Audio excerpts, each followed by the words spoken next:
Welcome, स्वागत करते हैं आप सब लोगों को मेरे चैनल अफान व्यूज में। उम्मीद करते हैं आप सब लोग ठीक ठाक होंगे, मस्त होंगे, स्वस्थ होंगे। भाई मैं हूं सुल्तान। सो न्यू सब्सक्राइबर को वेलकम करते हैं। प्लीज सब्सक्राइब करो, लाइक करो, शेयर करो। तो भाई आज की वीडियो बहुत ही अच्छी वीडियो होने वाली है। बहुत ही अच्छा वीडियो लेकर आया हूँ। शुभमकर मिश्रा की वीडियो है द ब्लैक टाइगर के बारे में। उन्होंने शायद किसी से कुछ पूछा हो, वो was black tiger. Ravindra Kaushik the untold spy story, मेरे ख्याल में उसकी स्टोरी के बारे में बताया गया है। किसी से पूछा है, एजेंट है उसी के बारे में, शायद वीडियो है उसी के बारे में कुछ पूछा गया है। तो हमें भी थोड़ा बहुत नॉलेज मिलेगा, आप लोगों को भी मिलेगा। तो प्ले करते हैं। प्ले करने से पहले एक बार फिर से बता रहा हूँ, प्लीज सब्सक्राइब करो, लाइक करो, शेयर करो। तो प्ले करते हैं। कैसी वीडियो है, कैसी स्टोरी है, लेट्स स्टार्ट। क्या याद है आपको अपने भाई का, अच्छा, जिसे हम इनका भाई रविंद्र है। कौशिक या ब्लैक टाइगर कहते हैं। रविंद्र कौशिक के बारे में नई पीढ़ी कैसे जान गई? ब्लैक टाइगर वो हिंदुस्तान के पहले रेजिडेंट एजेंट थे।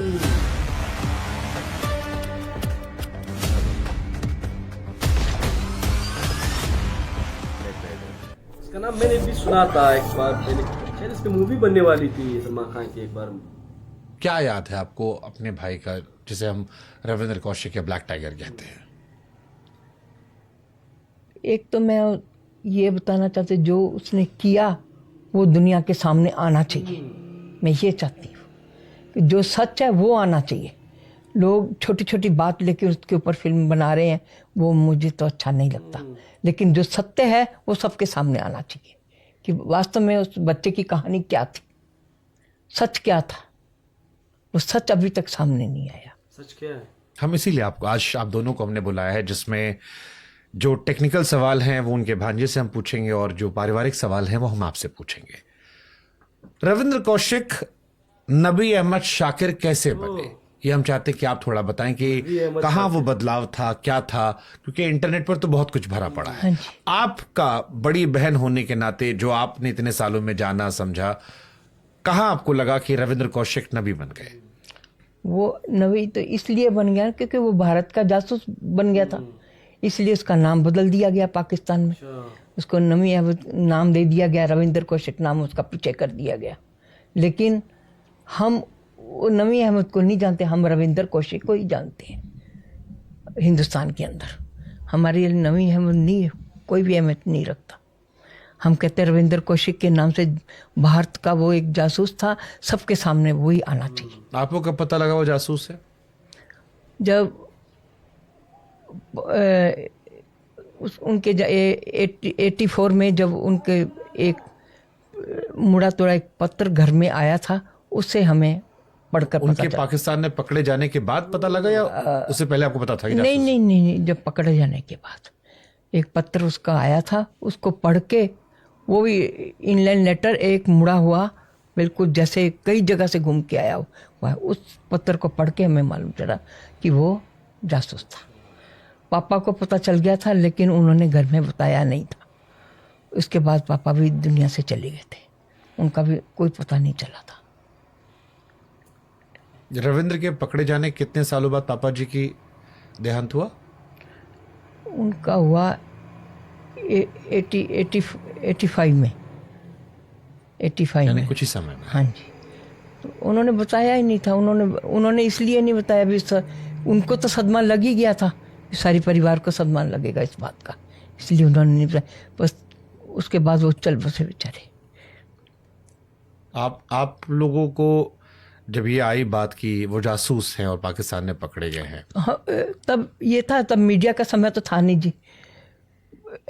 आज तो अपन मीडिया में जाके कहीं भी बात कर सकते हैं और खुलेआम कर सकते। तब तो दब दब के, घुट घुट के जीना पड़े, डर डर के कि किसी को बताएंगे शायद कुछ ना हो जाए। होना तो क्या था, लेकिन बता नहीं पाए, किसी को भी बता नहीं पाए। और ये जैसे उसकी चिट्ठी आई, उसको लेके इधर उधर घूमना और सबसे मिलना जुलना, बस ऐसे भागा दौड़ी करते रहे। क्या बताया था रविंद्र ने, कहाँ वो नौकरी करने जा रहे हैं जब वो पाकिस्तान गए थे? दिल्ली में मैं सर्विस करता हूँ, किसी पंखे की कंपनी में मैं वहाँ सर्विस करता हूँ। और उसके बाद फिर बता दिया कि मुझे अबू धाबी भेज दिया। कभी कहीं कह देता था, कभी कहीं देता, लेकिन सच नहीं बताया उसने कि मैं जासूस हूँ। और ये पिताजी को पता चला था?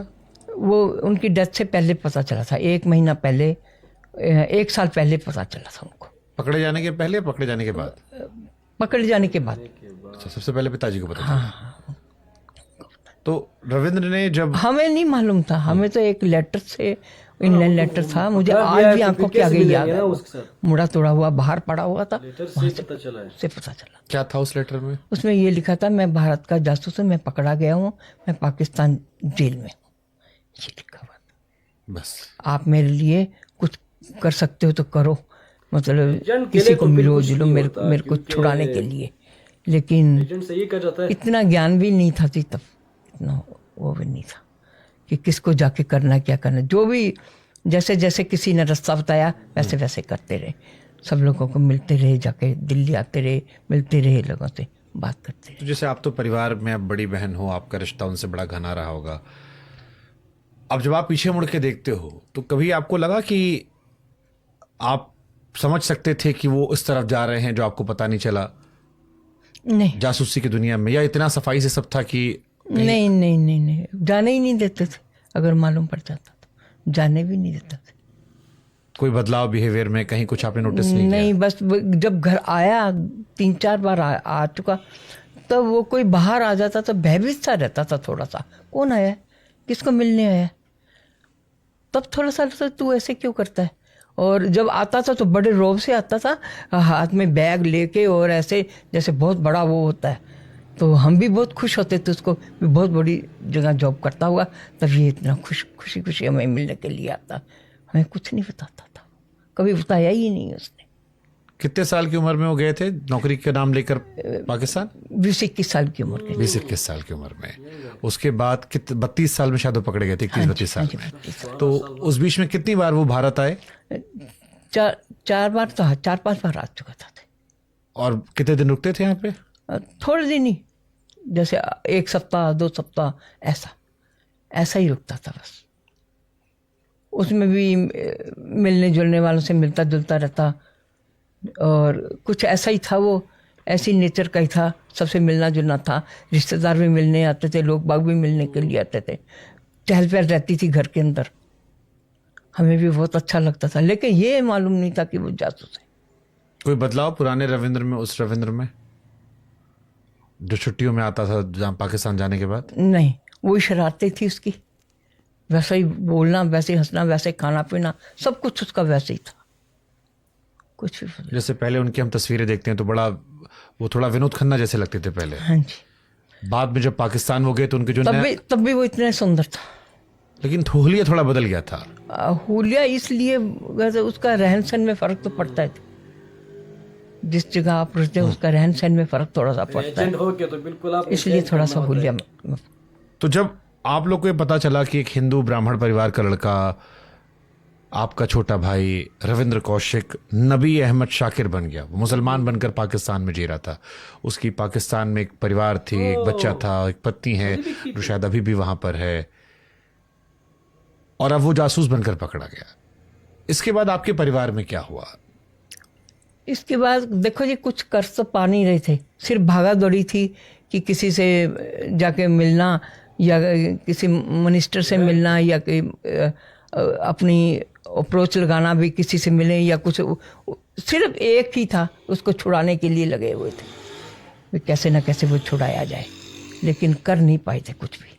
आपकी माता जी ने ज़्यादा कोशिश की थी? हाँ, पूरा परिवार ही था थे। कैसी कैसी कोशिश की आप लोगों ने? जैसे वाजपेयी साहब को मिले तो उन्होंने राहत भी दी कि आपको थोड़े दिनों बाद इसको छुड़ा दिया जाएगा और आप मिला दिया जाएगा, लेकिन हुआ कुछ नहीं था।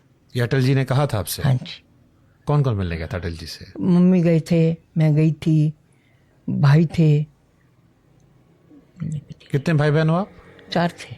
4 थे। अभी कितने? सिर्फ आप बचे हो या और भी कोई परिवार में है?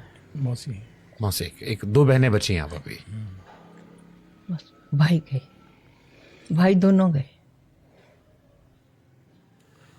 यार क्या स्टोरी है, क्या बात है। अच्छा, ये पहले तो मैं एक बता दूं, जब एजेंट्स होते हैं, जहाँ तक मुझे पता है, उनको तो यही कहा जाता है कि अगर आप पकड़े गए तो फिर आप मुझसे नहीं, मतलब हमसे नहीं हो, यही होता है एजेंट्स के साथ। कि मतलब आपने खुद को जो है इतने वो करना है कि कोई भी जॉब, जो मिशन आपको दिया होता है या जिस काम के लिए आपको भेजा जाता है, तो उसको यही कहते हैं कि आपने वहाँ पे खुद को नहीं पकड़वाना है। मतलब ये अगर पकड़े गए तो फिर तुम हमसे नहीं हो, मतलब वो यही कहते हैं, मतलब कंट्रीज के, जहाँ तक मुझे पता है। और दूसरा ब्लैक टाइगर के मैंने बहुत ही नाम सुना था, एक बार मूवी के कह रहे थे कि इसमें मूवी बनने जा रही है, फिर कह रहे थे कि यार जो टाइगर मूवी है सलमान खान की वो इस बंदे की इंस्पायरेशन है, मतलब इनसे स्टोरी ली गई है और ये बनाया गया है। तो ये बंदा बहुत ही शातिर, बहुत ही मतलब घर वालों को भी ना पता है, मतलब किसी को पता नहीं, लेकिन ये बंदा है एजेंट, और फिर पाकिस्तान में 10-12 साल गुजारे हैं और वहाँ पे फैमिली बनाई है, बच्चे हैं, मतलब सब कुछ, और बाद में फिर पकड़ा जाता है। तो मतलब इनकी जर्नी बहुत ही इंटरेस्टिंग है, इस पे मूवी तो बनानी चाहिए थी। और रियल जिस तरह की उसकी बहन कह रही है कि यार उनकी जो रियल सब कुछ उन्होंने किया है वो सब कुछ दिखाया जाए या वो बताया जाए जनता को, आम आवाम को, या जो भी मतलब लोग देखना चाहते हैं, जो भी लोग इस पे इंटरेस्ट करते हैं, तो उसको बताना चाहिए। तो ये है, रियलिटी बतानी चाहिए।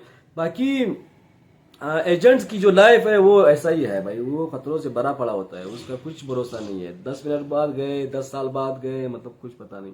तो उन्होंने फिर भी 10 साल गुजारे और 10 साल बाद जो है फिर पकड़ा गया है, फिर उसके बाद शायद मारा गया हो या उनसे बहुत कुछ पूछा गया हो, और उन्होंने बताया भी है घर वालों को कि मैं एजेंट हूँ, तो शायद वहाँ भी बताया होगा कि मैं एजेंट था यहाँ पे। तो ये थी स्टोरी। अब इंडिया और पाकिस्तान की तो वैसे भी नहीं बन पा रही है, ये सीन इंडिया और पाकिस्तान में बहुत ही देखने को मिलता है। तो सोचा ये वीडियो बना लेते हैं, बहुत इंटरेस्टिंग स्टोरी थी, बहुत इंटरेस्टिंग वीडियो थी। अगर वीडियो अच्छी लगी हो तो प्लीज़ यार सब्सक्राइब करो, लाइक करो, शेयर करो। सो इतना ही कर देते हैं। अल्लाह हाफिज़, बाय बाय।